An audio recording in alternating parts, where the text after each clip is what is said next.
Ladies and gentlemen, welcome to my Week 2 NFL prediction. My math checks out. In Week 1, I went 11-5, which I'm actually really happy about because Week 1, I'm normally horrible, but we didn't do too bad. Couple of plugs before we hop right into the video. Don't forget to use code WyattzWorld on G Fuel, Waggle, or Prize Picks. By using my codes on G Fuel or Waggle, you'll save a discount on any of their awesome products, and by using it at sign up on Prize Picks, you're going to guarantee yourself to win a free $50 with your first $5 entry. Also, if you can't tell, Travis Kelce has the free square this week. All he needs is one receiving yard for the entry to win. But as always, please remember to play responsibly, and let's get into the video.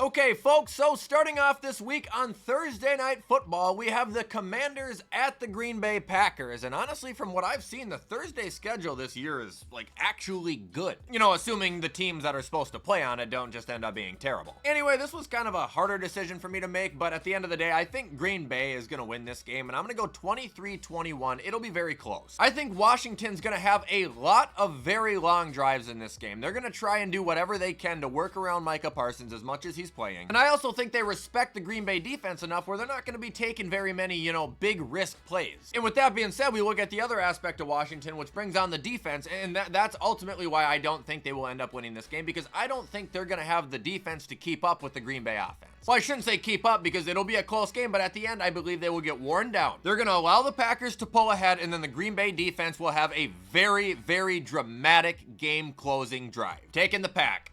Moving on to Sunday, we got the Browns at the Ravens, taking the Ravens 33-10.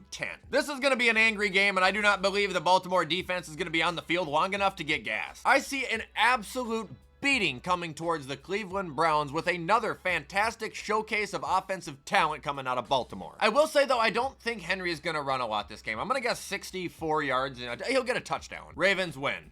Now we've got Jacksonville at the Bengals. You notice I always say Jacksonville and not what they're actually called, or I'll say Jags because everybody harasses me how I say it. Here, I'll say it one time for you all. Jaguar. I don't know what your problems are. Anyway, I got the Bengals winning this game 24-20. If you really think about it, who's coming off of a worse Week 1 victory? The team that barely beat the Browns or the team that barely beat the Panthers? It ain't a great look either way. Really not sold on my decision here, but if I had to pick, I will say that the Bengals offense does what they need to do, and the Bengals emerge victorious 24-20. You guys see Tank Bigsby got traded from Jacksonville, by the way? What are they doing there? Was he an issue? Is someone in Philly lying about his actual usage? Is Brashel Tootin just that good? There's no way they saw one good game out of ETN in 2 years and went, yeah, you know what? Let's just trade the other guy who was actually good last year.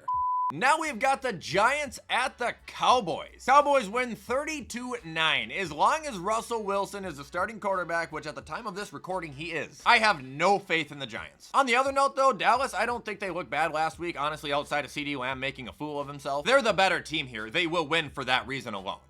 Now moving on, we have the Bears at the Lions, and I'm assuming this is gonna be an upset pick. I don't look at the odds enough to actually know there, but I'm going with Chicago. I think the Bears are gonna win this game 27-20. Not like I think the Lions are terrible here, but I think Ben Johnson knows exactly what he needs to do to put his old team down. And I know they have some new talent, they have new coordinators, they're not gonna have the same exact game plan. But he knows Dan Campbell better than anybody on this planet. And from what I saw in the first, half of the game, and Caleb wasn't perfect, by the way, he made some mistakes, but with his ability to scramble and his ability to make some great throws, I think the Bears are gonna stun the Lions, and the Lions are gonna start 0-2.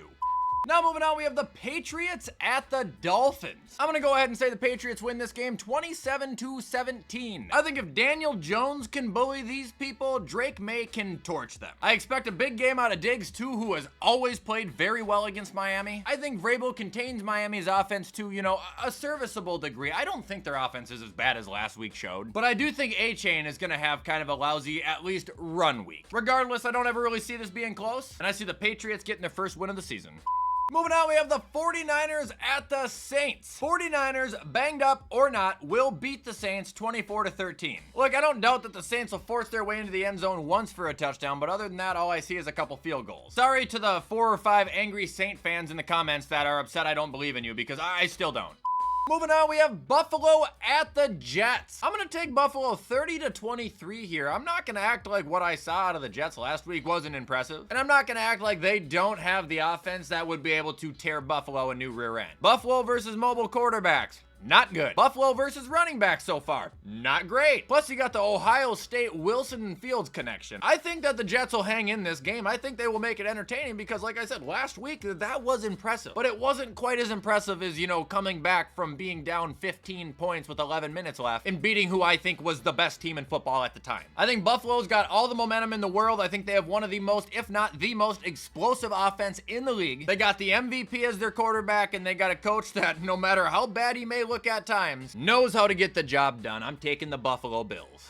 Now moving on, we have the Rams at the Titans. Rams win 26-10. Sadly, I think a defense that held the Texans to 9 points is going to be pretty nasty to the Tennessee Titans. I believe the Titans can be good. I've always been on the wagon that they could be, a dark horse 8-win team this year. But the offense has got to figure it out. The receivers have got to step up. Again, much like last year, it's kind of under the radar slept, but the Titans defense, they're doing their job. I mean, they hung in there with the Denver Broncos all the way until the end. Granted, I think they are facing a much higher octane offense now, so it will be a little bit nastier. I don't think they're just a completely lost cause team yet. Anyway, the Rams will win. Moving on, we have the Seahawks at the Steelers. I mean, I gotta take the Steelers, and no, I don't hate the Steelers. It's an ongoing war I have with them. I'm not picking the Seahawks to spite them here. But I just think the Steelers, they're really hard to doubt right now. And especially if we see that defense pick it up, which I'm expecting to, they're going to be really hard to doubt until we see them fail. And I know it's 1 week they beat the Jets, but their offense looked really good in the process. I think Seattle will fight back. They'll make it a game, but Tomlin, being the experienced coach he is, will coach his team to 2-0 after winning 23-17. Moving on, we have the Panthers at the Cardinals. I'll take the Cardinals 21-10. Like I said on Monday, and it's kind of sad because I've always had Bryce's back. I have been a fan of his. I just don't think the guy's good. It has been 3 seasons now, and I know it's only been 1 week into the 3rd season, but it's the same story with him over and over and over again. To me, it honestly looks like he's just expecting the game to become easier without actually having to change anything that he's doing. As far as the Cardinals offense goes, though, I think Trey McBride's in line for a pretty big game. Unless they have JC Horn on him and they free up Marvin, one of the two is going to pop off. Now we've got the Broncos at the Colts, and I think that Denver will win this game. But I don't think it's going to be a pretty win, just like last week. Denver relied heavily on their run to close out the game versus the Titans. And this week, I expect the Colts, Zaire Franklin, DeForest Buckner, Bayatula Kwity Paye, to really focus heavy on that Denver run game, forcing them to pass the ball. Now, obviously, I don't think that's a death sentence for Broncos. I'm still going to pick them, but this is going to be a very close game. I think last week, with their passing being so hit or miss, it's not just going to turn a new leaf overnight. I think at times, this will be a defensive dogfight of a game, but I do believe that the Denver defense will be too much for Daniel Jones. He will be too much for the Colts offense, and Sean Payton will walk out 2-0, but an ugly 2-0. Final score, 24-21.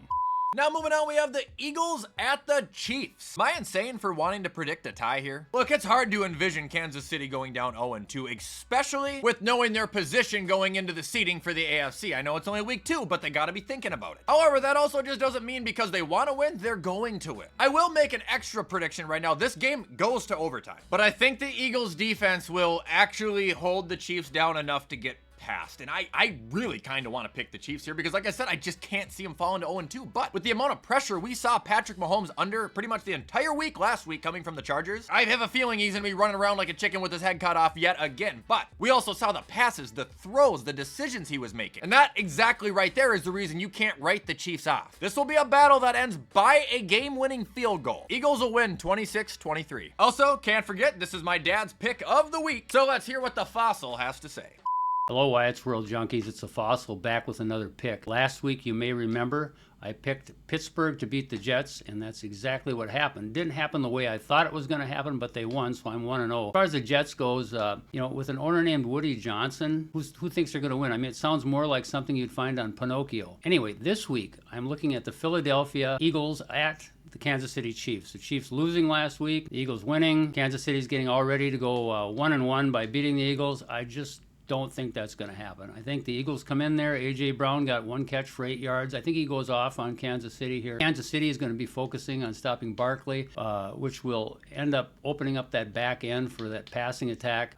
Probably get a few yards on him as well. There's a little bit of a dysfunctional nature on Kansas City's front four in terms of getting a pass rush, and I think the Eagles will expose it some more with their offensive line. The Kansas City side, they've got some injuries at wide receiver, some question marks. I think Mahomes takes a beating in this game. I really like Kansas City to kind of choke away this and start at 0-2. My pick for this ought to be, the Eagles 34, Kansas City 24. Maybe after this game, Andy Reid and Mahomes will continue selling insurance, and Kelsey will continue transitioning into a diva. Till next week, all you Wyatt's World junkies, have a good one. Now moving on to Sunday Night Football, we got the Falcons at the Vikings. I gotta be honest, I'm a little bit offended with the amount of people and experts and analysts that I see just like picking Atlanta without a second thought here. I'm sorry, did the Vikings defense die? Like, I understand picking Atlanta being like, I think this is gonna be a really close game, but Atlanta's offense is just gonna maintain a lead. Okay, fine, but acting like, Pennick's gonna come out and scold the secondary and Bijan's just gonna run a figure 8 around everybody for 120 yards, like, that is blasphemy. Matter of fact, as you guys can probably imagine, I ain't picking the Falcons here. I'm picking the Vikings, and I'm picking them confidently. I think JJ and his ability to run is going to really distract Atlanta this game. I believe that there is going to be a lot of passing opportunities open for him. And while I do think Michael Penix will score at least 2 touchdowns, I think that's where the Vikings cut him off. I think the Vikings take this 28-20, and I'm trusting JJ and KOC to continue to shut people up. In ending, we got the Monday night doubleheader. Starting off, we have the Bucks at the Texans. I'm going to take Tampa Bay here 21-17. Now, this very well could be a game that the Texans just explode and throw up 42 points like it's nothing. But their offense last week, and I know banged up, but they looked lethargic. CJ looked like he was under pressure. I'm just not convinced that their offense is going to be able to outscore an offense like Tampa Bay right now, who apparently has a 3rd elite receiver. I think Gus Swayze is going to throw for a couple touchdowns, and Bucky Irving, both through the air and on the ground, is going to make an impact for Tampa Bay as well. And ending, we have the Chargers at the Raiders in a 9 p.m. football game. I have 2 fantasy players in that game, man. Otherwise, I really probably wouldn't be so adamant about watching it, but I don't have a choice. Anyway, Chargers win 28-26. It's going to be close. Pete Carroll ain't going to go down without a fight. But from what we saw last week versus the Chiefs, I ain't picking against the Bolts. The offense was too fluent. The defense was too disruptive. Raiders are going to fall short, and the Chargers will be referred to as a top 5 team in the NFL after this week if they're not already. And that is all I got for my Week 2 NFL predictions, everybody. Again, let me know in the comments where you agree or disagree. Also, if you want to show support to this video, please feel free to do it, because I appreciate any and all help. However, in the meantime, I'm going to get this edited so you guys can watch it on time. I hope you all have a phenomenal Wednesday, and I will see you in the next upload.